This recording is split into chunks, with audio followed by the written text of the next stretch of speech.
Hai guys, kembali lagi ke channel YouTube Bukaholic Body.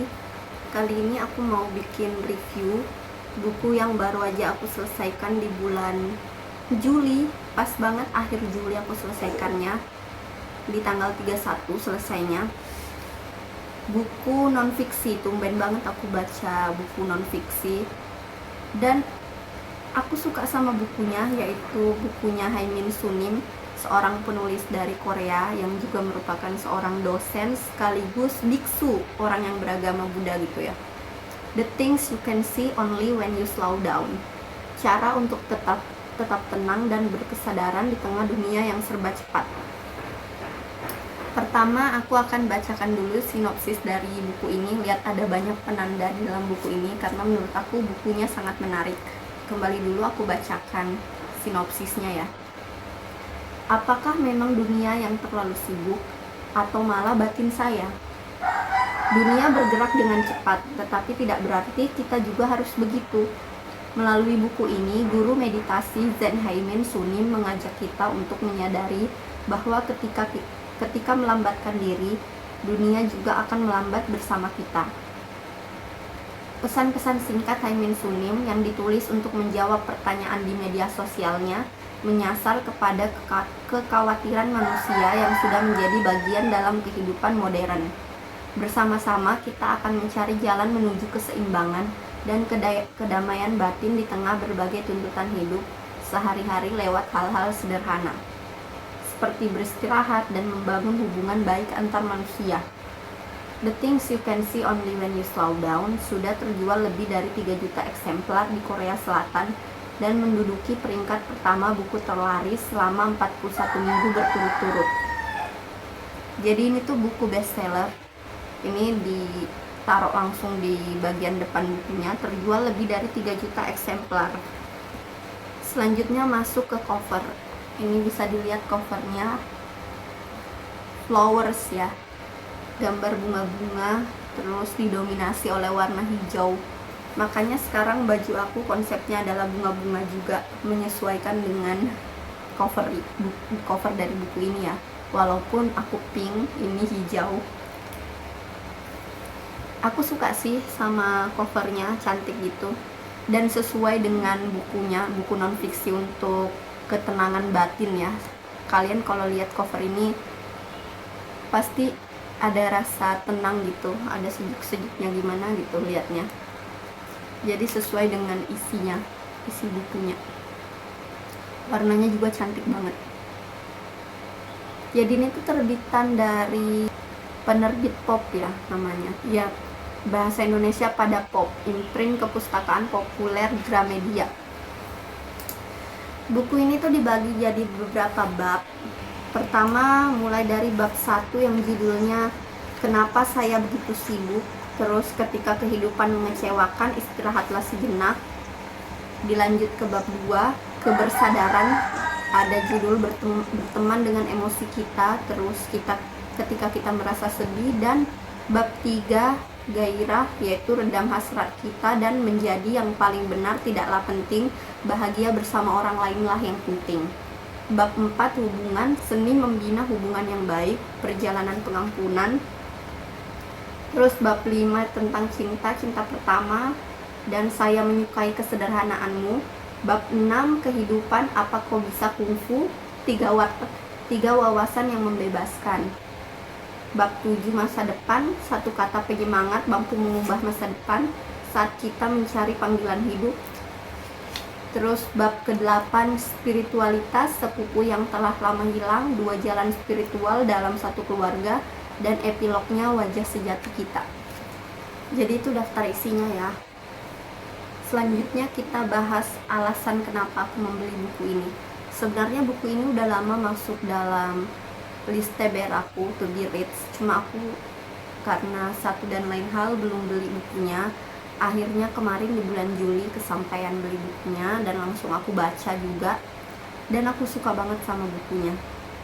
Alasan aku belinya ya karena aku tertarik dengan sinopsis dan judulnya. Judulnya ini sangat eye-catching gak sih? The things you can see only when you slow down. Hal-hal yang hanya bisa kamu lihat ketika kamu melambat. dan sinopsisnya menarik banget, makanya itulah alasan aku membeli buku ini. Masuk ke review. Jadi buku ini tuh kan ditulis oleh seorang dosen, juga seorang biksu. Jadi setiap di awal bab kan dia ada beberapa bab ya tadi, ada berapa, 7 nggak sih? Ya ada sampai 7 bab, terus sampai 8 bab, lanjut dengan epilog. Di setiap babnya itu selalu dimulai dengan format yang sama, yaitu diawali dengan esai pengalaman pribadinya si penulis. Misalnya pengalaman pribadi saat dia pergi ke luar negeri, saat dia mengajar menjadi dosen, terus ekspektasi dia terhadap mahasiswanya, terus juga esai tentang bagaimana dia bertemu biksu-biksu junior, bagaimana dia bertemu penggemar. Terus dia menceritakan juga bagaimana awal mula buku ini bisa tercipta, yang mana itu tulisan dia di Twitter, tweet dia di Twitter itu kayak viral. Akhirnya dia dihubungi sama pihak penerbit untuk membuat buku berdasarkan tweet-tweet atau cuitan-cuitannya di Twitter. Jadi setiap babnya selalu dimulai dengan esai dari sudut pandangnya si penulis, pengalaman pribadinya. Dia ceritakan tentang pengalaman pribadinya. Seperti juga di bab tentang cinta pertama, itu dia ceritakan bagaimana dia sempat jatuh cinta dengan wanita luar negeri berkebangsaan asing gitu ya, yang wanita itu tuh sempat kuliah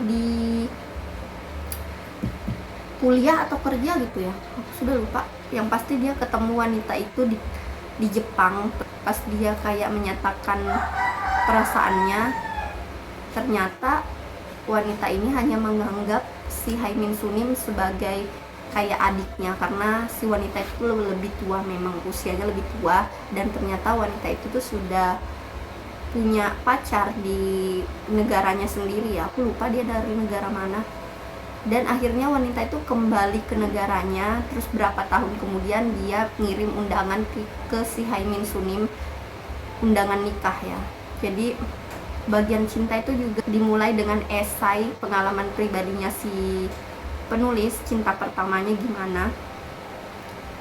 Terus setelah diawali dengan esai, formatnya masih sama, semua bab sama. Setelah esai akan dilanjut dengan kutipan-kutipan cantik ya. Contohnya ini yang aku tandai rata-rata kutipan sih. Ada juga yang aku tandai di bagian esai, tapi lebih banyaknya aku tandain di bagian kutipan. Coba aku bacakan beberapa kutipannya, 2 lah. Kutipan pertama, ketika ada seseorang yang dikritik, kita mungkin mengira kalau orang tersebut memang layak dikritik. Tapi jika kita melihat lebih dekat, kita akan menyadari sang pengkritik sebenarnya sedang mengeluh karena dia tidak mendapatkan apa yang dia inginkan. Oleh karenanya jangan mudah terkecoh. Terus aku tandai lagi mana? Jika kita pernah berpikir kita lebih unggul atau lebih rendah daripada seseorang, dinding tak kasat mata akan menjulang di antara kita dan orang itu. Karenanya anggap dia seperti kawan lama yang jarang kita jumpai. Ketika kita mulai meruntuhkan dinding pertahanan kita, dia pun akan melakukannya. Kutipan-kutipannya cantik banget. Jadi gitu, teknis di buku ini pasti dimulai oleh esai pengalaman pribadi penulis, kemudian diikuti dengan kutipan-kutipan motivasional gitu ya, yang mampu memberikan kita kedamaian batin. Karena yang jadi tagline-nya kan, buku ini mengajari kita untuk mencapai kedamaian batin di tengah kehidupan yang serba cepat ini. Kayak kita diajarin, misalnya kita itu setiap hari harus tarik napas dalam-dalam, terus melihat sekeliling, misalnya pandangin awan gitu. Terus kita harus mensyukuri hal-hal kecil yang ada di sekitar kita. Kalau kita melambat, dunia juga akan ikut melambat bersama kita. Karena menurut Haimin Sunim, sebenarnya yang sibuk itu bukan dunia, tapi batin kita.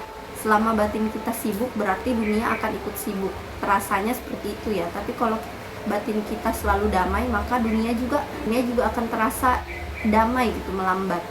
Jadi dalam buku ini ada banyak pelajaran sih. Ada tentang hubungan keluarga, bagaimana kita harus menyikapi keluarga, terus hubungan percintaan, jodoh gitu ya. Terus ada juga tentang pertemanan. Kalau Henim Sunim bilang kalau kita berteman, kita nggak boleh terlalu sering ketemu, frekuensi ketemunya nggak boleh sering-sering, karena itu bisa menimbulkan kejemuan, terus akhirnya memicu konflik gitu, karena kita terlalu sering ketemu sama orang ini, lama-lama kita bosan. Dan karena dua orang itu pasti punya pemikiran yang berbeda, semakin sering kita ketemu, semakin besar potensi kita untuk beradu argumen sama teman kita. Di sini juga ada diceritakan pengalaman pribadinya si Henim Sunim, di mana dia itu pergi liburan berdua sama temannya ke luar negeri. Terus karena terlalu sering bareng sama temannya di luar negeri itu, akhirnya mereka kan pasti sering debat ya, selanjutnya mau kemana, di luar negeri itu destinasinya mau kemana, makannya harus apa, terus kita harus ngapain. Jadi akhirnya dia sempat kayak bosan sama temannya gitu, atau kayak saling bersih tegang gitu. Akhirnya dia kasih lah kita motivasi kalau misalnya berteman itu harus ada sedikit jarak, nggak boleh terlalu lengket gitu lah.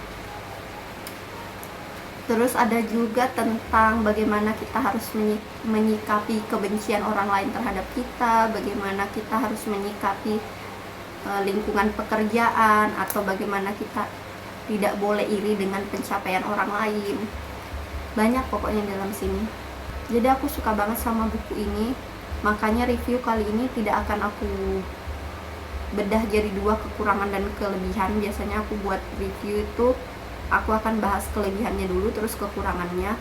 Tapi karena buku ini menurut aku perfect, aku kasih 5/5 di Goodreads, ratingnya 5, jadi aku nggak akan bahas kekurangannya. Reviewnya ya kayak gitu aja. Menurut aku bukunya sangat bagus dibaca, dan ini tipe buku yang cocok untuk dibaca berulang kali gitu, untuk di-reread.